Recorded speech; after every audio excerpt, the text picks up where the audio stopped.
Ciclo Rankine. ¿Qué es? Es un ciclo que opera con vapor y es el que se utiliza en las centrales termoeléctricas. ¿En qué consiste? Consiste en calentar agua en una caldera hasta evaporarla y elevar la presión de vapor. Este será llevado a una turbina donde produce energía cinética a costa de perder presión. Su camino continúa al seguir hacia un condensador, donde lo que queda de vapor pasa a estado líquido, para poder entrar a una bomba que le subirá la presión para nuevamente poder introducirlo a la caldera. Voy a explicarles de manera sencilla cómo funciona el ciclo Rankine. Primero vemos que nuestro ciclo Rankine tiene 4 partes: es la bomba, la caldera, la turbina y el condensador. Primero, la bomba extrae el agua de alguna fuente y para eso necesita consumir algún trabajo que mayormente es un trabajo eléctrico porque se conecta a una toma de corriente. Al extraer el agua, esto aumenta la presión, pero sigue conservando su volumen ya que el agua no se puede comprimir más.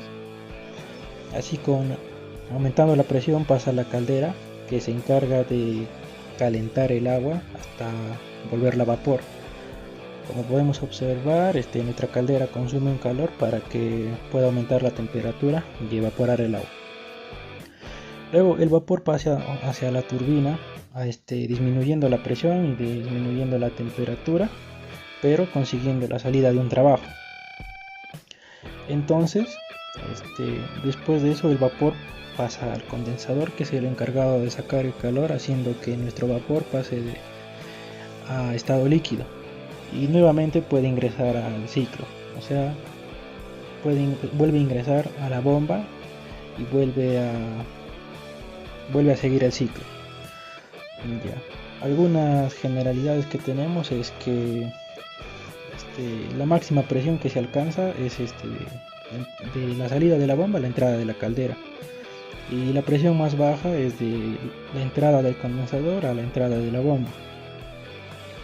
Ahora, también podemos considerar las entropías, que son iguales en el caso de la bomba y la caldera.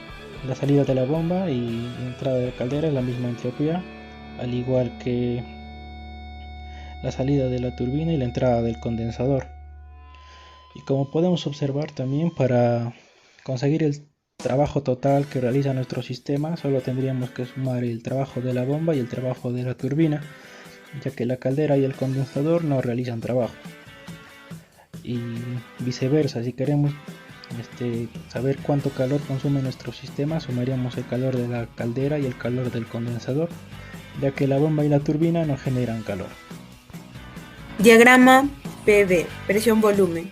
En el proceso 1-2 se aumenta la presión del líquido sin pérdidas de calor mediante un compresor o una bomba, al que aporta un pequeño trabajo.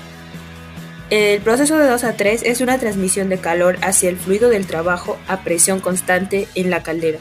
Con este calor se evapora todo el líquido y se calienta el vapor hasta la temperatura máxima. La expansión del proceso 3-4 se realiza de forma adiabática.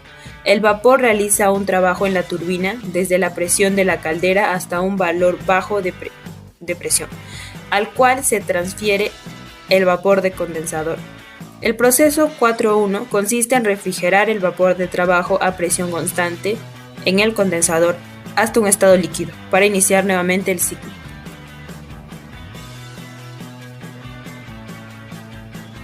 El proceso de 1 a 2 encontramos la bomba, que en la primera parte del ciclo Rankine se utiliza para ingresar al fluido al sistema. Y aquí tenemos el proceso adiabático, donde el calor es cero, y el proceso isocórico, que es el volumen constante, ya que el agua no se puede comprimir más.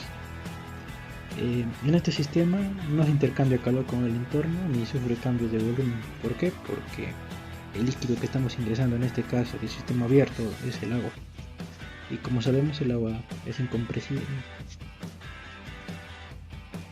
Después tenemos su particularidad: la bomba consume trabajo, pero a su vez genera un aumento de presión. Es decir, para que funcione nuestra bomba hidráulica necesitamos conectar la toma corriente, y eso hace que se gaste cierto trabajo. y nuestra bomba trabaja y hace que el agua de donde se encuentra la fuente, como puede ser un lago o el mar, aumente la presión hasta llegar a la caldera, donde se consigue la presión más alta de todo el sistema. Bueno, continuando con el proceso, tenemos lo que es la caldera, proceso de 2 a 3, absorción de calor isobárica. Este proceso consiste en que el líquido entra como líquido subenfriado y por presión constante sale como vapor sobrecalentado. Ahora, en el diagrama de PV se puede ver que el gráfico muestra una entropía en aumento, con lo que es la bomba de entrada y turbina de salida. Ahora, el estado 2 es acá líquido comprimido, la presión constante, trabajo cero, y la variación de entalpía específica, que sería H3 menos H2. Continuando con esto, tenemos lo que son las mejoras de la caldera. En este caso sería aumentar la presión de la caldera para generar mayor temperatura y por lo tanto el aumento de calor. Esto con mejoras para el ciclo, como se puede observar en el gráfico que está abajo, el efecto de aumentar la presión de la caldera en el ciclo Rankine ideal. Proceso de 3 a 4, adición de calor a una presión constante en una caldera. Turbina. El vapor seco saturado se expande a través de una turbina de vapor. Esto va a generar energía. Desde un punto de vista teórico, termodinámico, esto disminuye la temperatura y la presión del vapor puede generar una condensación. Condensador. El proceso 4 a 1. Rechazo de calor a presión constante en un condensador. Calefactor. Se realiza de forma adiabática. El vapor se realiza en un trabajo en la turbina desde la presión de la caldera hasta un valor bajo de presión al cual se transfiere el vapor al condensador. Se utiliza un fluido de trabajo que evapora y condensa el agua. Existen 3 procesos, los cuales vamos a mencionar. Proceso 1. Precalentamiento. El agua comprimida con los gases que escapan por la chimenea de la caldera no aumenta el área del diagrama, pero sí reduce el calor que se debe introducir al ciclo. El aumento del vacío en el condensador conlleva una disminución de la temperatura de saturación del condensador. Por esta razón, la presión mínima alcanzable dependerá de la temperatura del agua de refrigeración de la que se dispone en la instalación. Al aumentar el vacío en el condensador, también aumenta el volumen específico de fluido a la salida de la turbina, con lo cual aumentan las dimensiones de la turbina y del condensador. Proceso 2. Recalentamiento. El vapor va pasando por la turbina, haciéndolo pasar por la caldera y después por otra turbina de baja presión. Este ciclo se representa en planos. Se caracteriza por la expansión del vapor, se realiza en 2 o más etapas. Después de una primera expansión en la parte de alta presión de la turbina, todo el caudal de vapor se vuelve a recalentar y expansionar de nuevo en la parte de baja presión de la turbina. Este proceso tiene 2 grandes ventajas. Aumenta el rendimiento térmico del proceso, disminuye el grado de humedad al final de la última expansión. De esta forma se aumenta el rendimiento interno de la turbina, se disminuyen las pérdidas por choque y se eliminan los inconvenientes por un grado de humedad excesivo. Proceso 3. Regeneración. Consiste en extraer parte del vapor de la turbina para precalentar el líquido antes de entrar a la caldera. Este proceso regenerativo es de uso muy extendido en las centrales térmicas modernas a causa de su elevado rendimiento.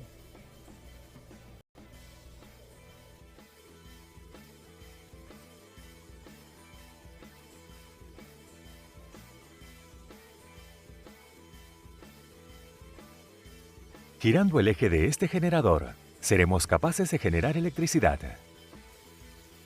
El generador deriva el movimiento a una turbina de vapor, el corazón de la central de energía. Para poder girar la turbina de vapor, hay que suministrar vapor de alta presión y alta temperatura en la entrada de la turbina. A medida que la turbina absorbe energía del fluido de alta energía, su presión y temperatura desciende hacia la salida. Puedes ver más de cerca las características aspas del rotor de la turbina de vapor.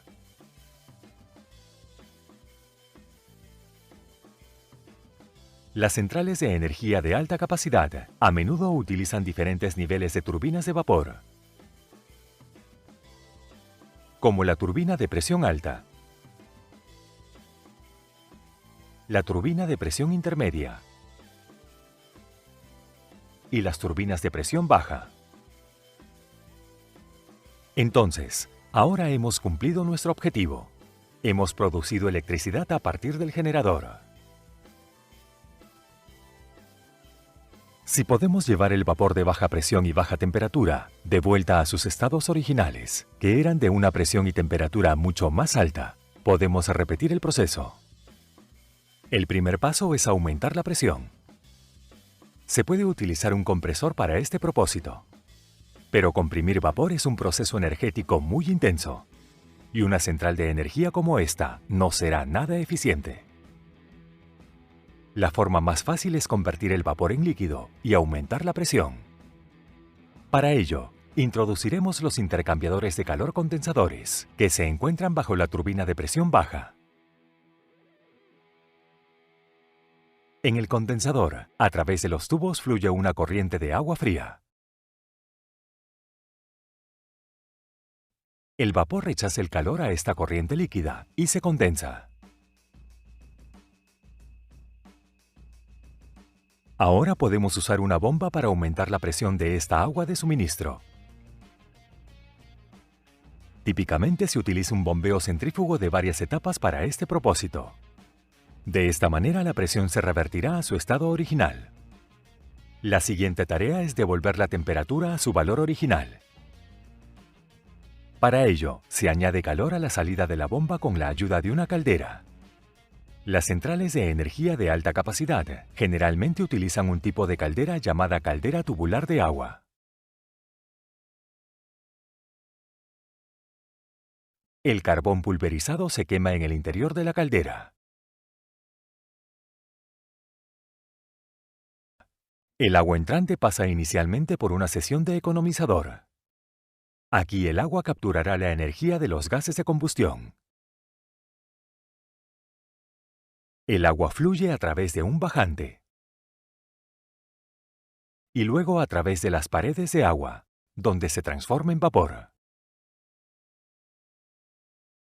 El vapor puro se separa en un tambor de vapor. Ahora el fluido de trabajo vuelve a su estado original, alta presión y alta temperatura. Este vapor puede ser devuelto a la turbina de vapor.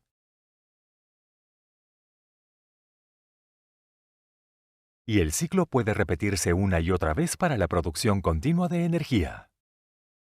Pero una central de energía que trabaje en este ciclo básico de Rankine tendrá eficiencia y capacidad muy bajas. Podemos aumentar considerablemente el rendimiento de la central de energía con la ayuda de algunas simples técnicas. En caso de sobrecalentamiento, incluso después de que el líquido se haya convertido en vapor, se añade aún más calor. Y con eso, el vapor se sobrecalienta. Cuanto más alta es la temperatura del vapor, más eficiente es el ciclo. Esto está de acuerdo con el teorema de Carnot de la máxima eficiencia térmica posible. Pero el material de la turbina de vapor no soportará temperaturas de más de 600 grados centígrados, por lo que el sobrecalentamiento se limita dentro de este umbral.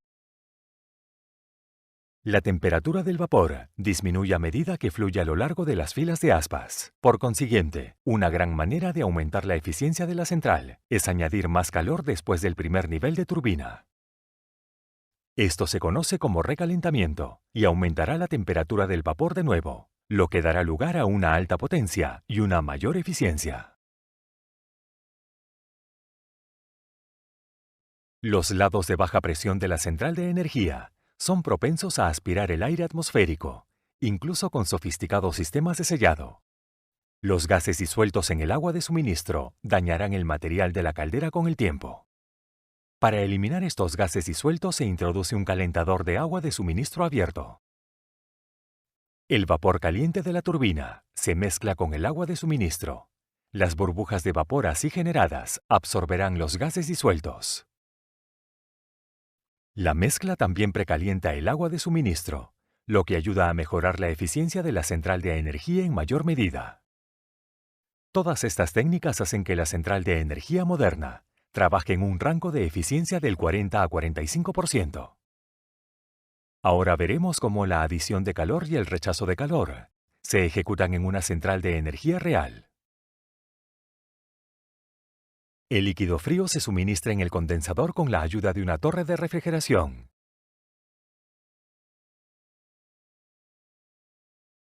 El agua calentada de la salida del condensador es rociada en la torre de refrigeración, lo que induce una corriente de aire natural, y el agua rociada pierde calor. Así es como siempre se suministra un líquido más frío a la entrada del condensador. En el lado de la adición, primeramente el carbón en combustión produce muchos contaminantes. No podemos liberar estos contaminantes directamente a la atmósfera, así que antes de transferirlos a una pila, los gases de escape se limpian en un precipitador electrostático. El precipitador electrostático utiliza placas con electricidad estática de alto voltaje para absorber las partículas contaminantes.